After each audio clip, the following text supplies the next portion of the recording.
semua orang harus jujur bahwa populasi orang asli Papua tiap tahun di tanah Papua tidak berkembang.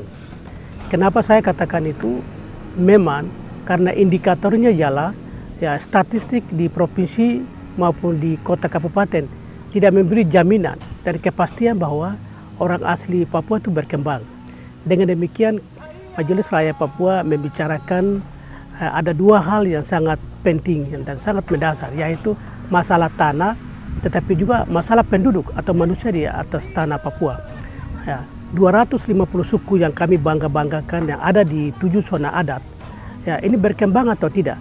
Karena ada juga suku-suku tertentu yang sudah hilang di wilayah-wilayah kekuasaan mereka. Dengan demikian, kita harus jujur bahwa orang asli Papua tiap tahun tidak berkembang. Maka kita harus melakukan suatu pendataan, khususnya orang asli Papua, Provinsi Papua dan Papua Barat.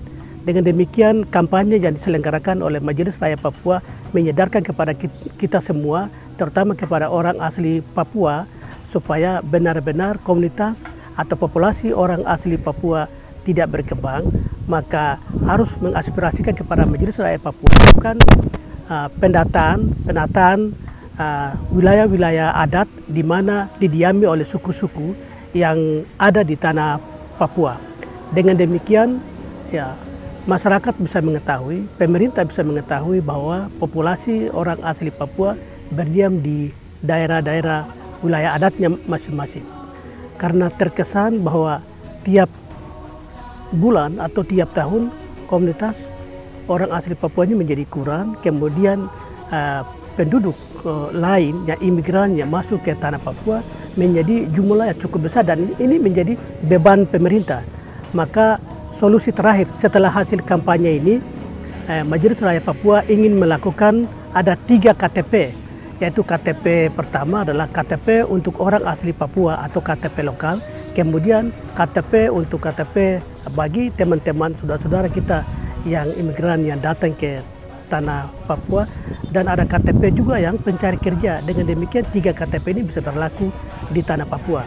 Maka terakhir daripada hasil kampanye penyelamatan tanah dan penyelamatan penduduk, ini kami akan melahirkan 3 KTP itu dalam rangka memproteksi orang asli Papua di seluruh tanah Papua, yaitu dari Sorong sampai ke Sota.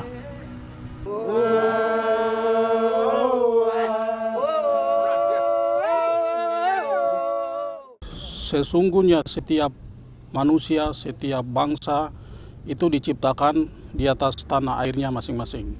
Dengan demikian, orang Papua selalu menghargai keberadaan masing-masing orang, termasuk juga penghargaan terhadap dirinya sendiri.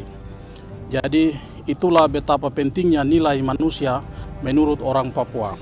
Di atas bumi ini, bumi yang diciptakan oleh Tuhan, masing-masing manusia itu berdaulat atas dirinya sendiri dan berdaulat di atas tanah airnya sendiri. Karena itu, menurut orang Papua, tanah Papua adalah negerinya sendiri, dan di atas tanah inilah orang Papua hidup.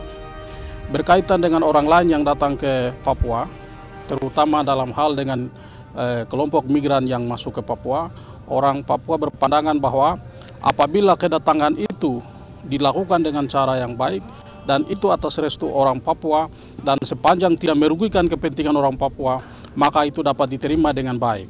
Tetapi kemudian kedatangan keberadaan mereka di atas tanah ini jangan sekali-kali mengancam eksistensi keberadaan orang asli Papua di atas negerinya sendiri.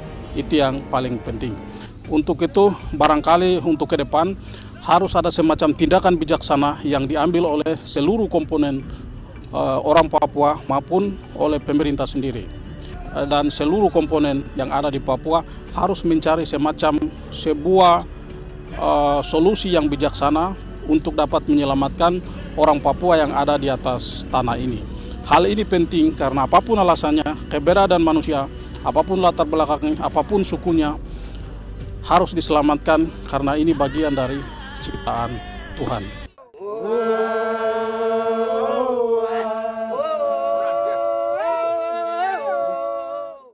Merupakan fakta sosial bahwa memang migran ke Papua demikian tinggi, mobilitas penduduk masuk ke Papua demikian tinggi, dan indikatornya kita bisa lihat pada catatan yang ada di Kota Jayapura.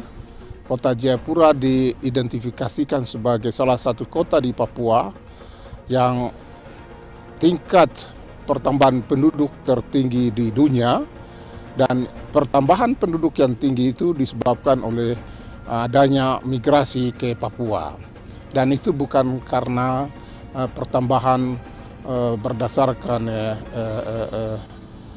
kelahiran. Dan dalam konteks itu memang seperti yang selalu kita utarakan dalam berbagai kesempatan bahwa kecenderungan angka kelahiran di Papua semakin menurun, dan dengan begitu mempengaruhi populasi orang asli Papua. Apabila tidak dilakukan upaya-upaya kebijakan yang bersifat afirmasi dalam rangka perlindungan orang asli Papua, maka 10 tahun ke depan akan terjadi kepunahan orang asli Papua. Di indikator yang dipakai untuk mengukur itu adalah berdasarkan angka partisipasi sekolah. Angka partisipasi sekolah orang Papua asli semakin sedikit, dengan kecenderungan yang mengkhawatirkan seperti itu, maka menjadi sebuah tanggung jawab negara melalui pemerintah pusat dan pemerintahan di Provinsi Papua dan kabupaten kota untuk harus menetapkan kebijakan yang sungguh-sungguh berpihak kepada orang Papua.